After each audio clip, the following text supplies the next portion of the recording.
كابتن محمد ياسين المدير الفني لنادي المريخ. كابتن مبروك النهارده على الفوز ووصلت بالتاريخ صدارته المجموعه الرابعه، لكن المباراه كانت صعبه زي ما بنقول كده بلغه الكوره، مباراه رخمه كده. فعلا يعني الحمد لله شكرا لله على الفوز. فعلا كان ماتش بالنسبه لنا صعب جدا، وانا كنت مشدد اللعيبه بالنسبه له.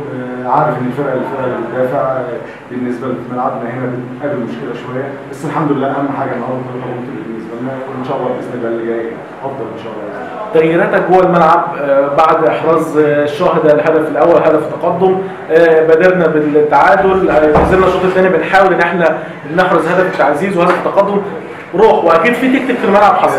بص يا ايمن، انا هعترف ان من الماتشات الصعبه جدا اللي حتى فيها تغييراتها بتقعد تفكر فيها كتير قوي. ليه؟ التكتل الدفاعي، فانت بتفكر مين اللي ممكن يحل لك اللغز ده، فبتبقى تفكير فيها اصعب من اي مباراه ثانيه. بس الحمد لله والشكر لله للناس قدمته، الحمد لله على المكسب.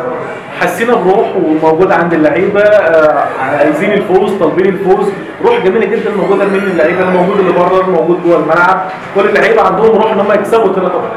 بص يا ايمن، الحمد لله دي سياسه النادي، بدايه من رئيس النادي احمد دوار طبعا والجهاز كله بالكامل. هدفنا واحد هو الفوز، ودي الحمد لله بيدينا حته حماسه وروح وحته ان تغيير في التشكيل، يعني تملي التشكيل كل ماتش كل مباراه فعلا لها ظروفها، وفي اثنين ثلاثه بيغيروا، فدي عامله حاله من الحماسه في الفرقه الحمد لله والشكر لله، وكله مش ضامن مكانه. والغيابات اللي موجوده كمان في الفرقه النهارده اثرت على الاداء شويه؟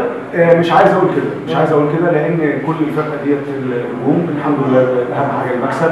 طبعا الغيابات ديت مؤثره معانا، كانت ممكن تزودنا، لكن احنا فرقه كامله الحمد لله والشكر لله على المكسب، وان شاء الله باذن الله الماتش الجاي نكسب ان شاء الله. المركز الجديد لمحمد عبد العال اول مره نشوفه مهاجم، متعودين دايما ان هو في الخط الدفاعي، يعني غريبه جدا انت تلاقي لعيب بيلعب في الخط الدفاعي مره واحده بقى راس حربه صريح او مهاجم صريح. محمد عبد العال بصراحه الفتره اللي فاتت دي شغال كويس جدا معايا، شغال في كل المراكز، شغال باك ليفت باك رايت، وهو في الاساس اساس راس حربه، فانا بقى لي فتره مركز عليه من اسبوعين كده ان هو يشتغل في راس الحربه، فالحمد لله جيت له لما مصطفى توقف وانا شايف ان عبد العال اجاد النهارده.